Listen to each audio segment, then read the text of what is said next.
Given the business that you've done in the transfer window and the teams around you as well, do you feel that your chances of a top 4 finish have been enhanced or have they been lessened? Neither nor, I would say. We did what we thought is right, so not everything was in our hands, so a little bit it was like, would we have preferred to keep Phil Coutinho? Yes, of course, I think everybody knows that, so, but I think it was really sensible to do it, and so with the young lads we gave now on loan to different clubs is just, especially the young boys, is especially because we really think they are ready for the next challenge. It's we have still the plan to strengthen the U23. That's now obviously not the case in that moment anymore. But we have we have other players. They can step up. They can make the next step in from U18 maybe to U23, from U16 to U18, stuff like that. So that was a decision of all of us, and we think they are ready. Then, all the senior players we gave on loan, I think that made sense as well. Marco needed match time. Lazar is clear, didn't play football for a long time. I think Anderlecht is a fantastic solution. Same like Bolton is for Fleno. Yeah, and Daniel wanted to leave as well, and we have with Roberto, Dom, and Danny Ings 3 players on that position, plus maybe Mo Salah on a specific day can play it as well. So made sense as well, and so that's why we did the business we did. As well as an opportunity to put right the disappointment that you suffered at Wembley earlier this season, how important is this game, do you feel, in terms of keeping one of your rivals for the top? Yeah, of course, but it's not a bit. Yeah, the Tottenham game at Wembley was a used day or whatever. It was just not a good game for us, and they had a good start, a good middle of the game, and a good finish of the game. So that's why they won the game. But that has absolutely nothing to do with the next game. But the situation in the table, our targets, what we want to do, and where we want to finish the season.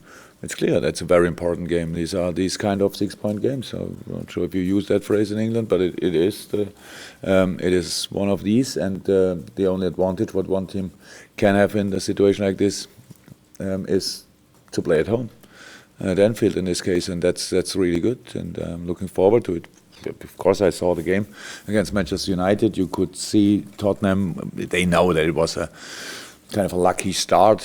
I think there were a lot of long balls in the history of football after the second touch, but it doesn't lead too often to a goal. But they were awake the whole game, sharp over 95 minutes. So that looked really good. And you don't keep Man United that often, so often, away from your own goal than Tottenham did in that game. And a few players are coming back. Maybe Alderweireld is back, and Lucas Moura, new signing, maybe will be involved. Don't know. So they have. I think they're in a good moment, but our moment is not too bad as well. So it will be interesting. And you talk about sharpness. Jordan Henderson, skipper, back to full fitness. A lot of praise for his performance, both from yourself and from the fans as well. I just wonder, what does he bring to the side that perhaps isn't necessarily always appreciated or recognised from outside of the dressing room? I told already that it's. I don't get this. I don't know why.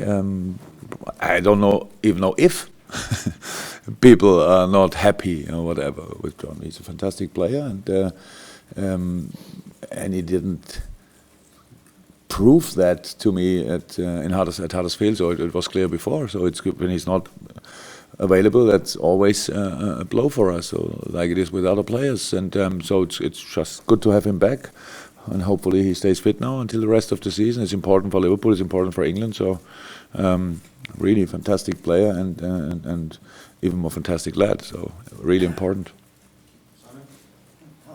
When you signed Virgil back at the turn of the year, we spoke about how it's generally easier to assimilate players in the summer than it is in the winter. 1 month on now. How happy are you with his progress, and how do you feel he is settling? Very happy. So just exactly like it was clear that it will be, with a few ups and downs. So we will see. We all will see Virgil van Dijk at its best after the summer. But we don't have the time to wait until then. Why should we? And he can bring a lot of things in already, and that's good. We had, for sure, I can imagine, a lot of talks already, but it's not. It's quite difficult. The defending style of our I know how it sounds, but our defending is different to Southampton, for example, and to Holland, if you want. So that's why it makes so much sense that you get used to it. And yeah, for example, Everton was outstanding, really good. Then City couldn't play. Swansea was good defensively. We were really good against Swansea, and he was involved in the three biggest chances probably we had. His own header, and then 2 passes, one for Mo and one for Roberto, I think. So good as well. West Brom was a bad game of the whole team. So and then we thought it makes sense to rotate. So that's all. So the moment is like expected. To be honest, it's completely normal, and yeah, there's a lot to do, a lot to work on, but the start is absolutely good. And how happy are you with Sadio Mane's form at the moment? I don't think too much about it, to be honest. It's because Sadio, even if Sadio is not at its best, he's still a threat for the other team. So he had probably the 2 biggest chances in Huddersfield. Yeah, he didn't score, no problem. And when you win 3-0, that's absolutely no problem. But you need to keep on carry on. You need to keep on going. That's how it is. And but for him, it's exactly the same. And I realize good moments of the players, but it's or fantastic moments of players or average moments of players, but it's not that you always can change it immediately. You have to go through. That's it, and you have to build on the good things and to work on the not so good things. And so, how I said, Sadio on an average day is still a fantastic player, and that's the good news. Yeah? And you had in this season so far interruptions or through injury, through red card. That's all not perfect, and so.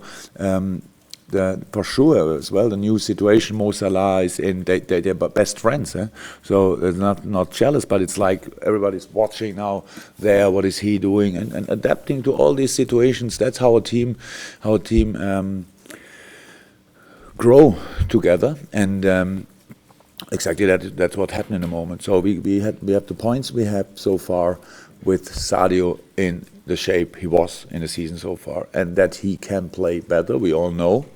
So let's work on it. To expect or think that the performance that you put in against City can be mirrored against Tottenham on Sunday? No, it would be cool if you could do that. It makes absolute sense. So it's the most similar game. So for sure not exactly the same, because Tottenham is a different style of play, but it's similar. Yeah, if it's too much, I expect it, to be honest. Though that's what we have to do. So we play against one of the best teams in England. Means one of the best teams in the world. Means you have to put in your best performance. That's how it is, and that's a very, very interesting challenge. Again, I said it a few times. I like really games like this when you know what the opponent is doing, but they do it on that high level that it's quite difficult to deal with it. But it's not. There will not be plenty of surprises in that game from both teams. It's do what you're good in, do what's your plan, and do it constantly and again and again and again. And for the other team, that means be ready to defend all these situations. Tottenham has to think a lot about our strength, and we have to think a lot about their strength. And at the end, it can be a game like it was against City. But after the City game, we said it's really rare that if a game everybody expects so much about, that it's at the end such a fantastic football game. But from my point of view, don't hesitate, do it again. I'll take it then, okay. I'll take it that you're going to rotate again then. You said you'd rotate against most of the changes that you made, so... I have no clue in the moment if rotate a lot or not. It's I said that's what I want to see on the pitch. I know who it will be to start doing it. I don't know exactly, because we have to in this part of the season we have to wait all the time for medical department. It's always like this. So and that's why I think we have a few nice options to where we could make changes or not. We will see. The last game was good. If you go back to the Man City game, was a different lineup. Well, we will see what we'll do. There's no reason to tell it now. Not the boys, not Tottenham, nobody who wants to know who will start has to watch the game. Jurgen, obviously the Champions League squad for the second half of the season has been confirmed today. Nathaniel Klein and Danny Ings are both in there. The two players you think can make an impact in the second part of the competition?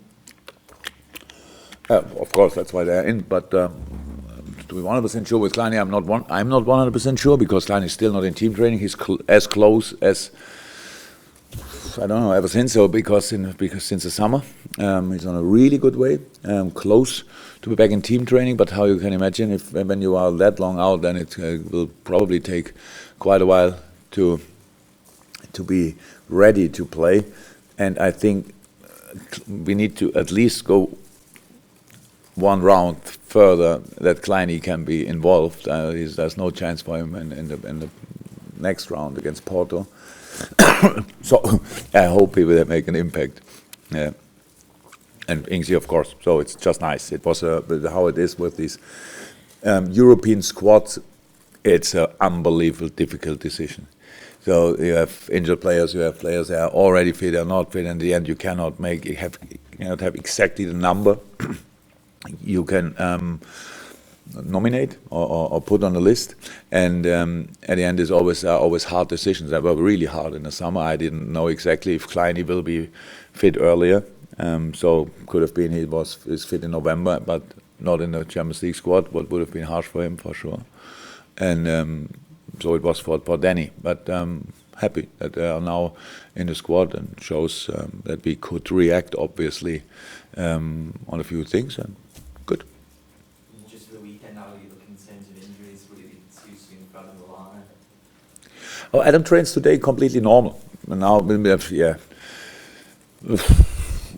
In an idle world, then he should not be involved for the weekend, because it's not. There's how we all know. There's really different stages. It's being fit, able to train, and then being match fit. It's a difference.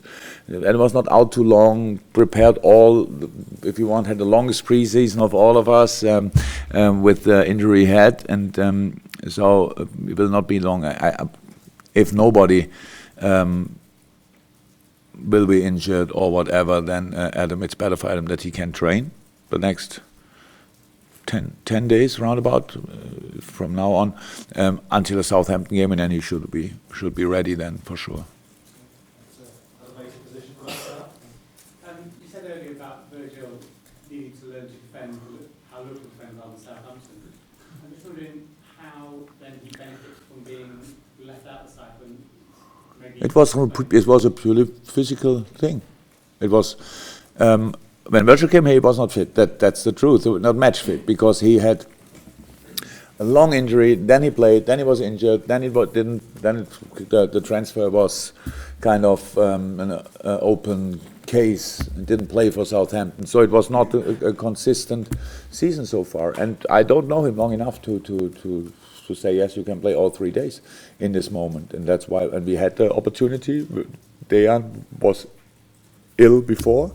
Was back in training for a few days, so we have two completely fit players. I know how they react in different situations, physical-wise, and that's why they played, and Virgil didn't play.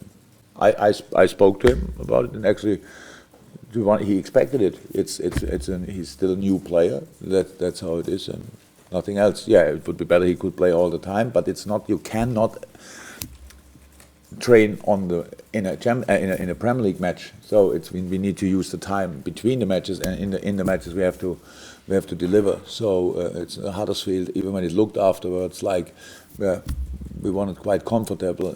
Was not clear before the game that we that it will be this kind of game for the defense. So this will be the game against Huddersfield. The biggest difference in the game Huddersfield and Swansea was counter pressing.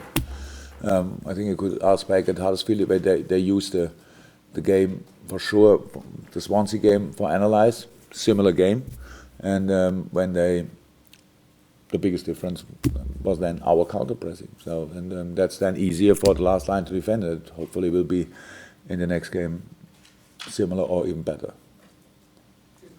On Virgil's fitness then, Jamie Carragher last night said that you needed to get fit and lose a bit of weight. What would be your response to that?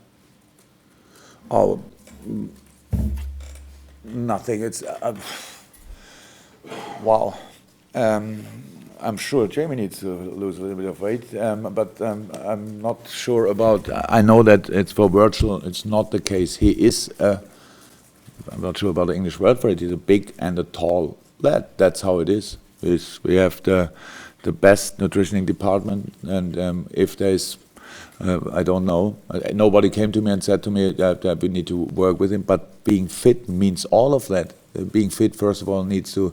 You have at the end more muscle than anything else, and that's of course part of being fit. But it's not an issue, not at all.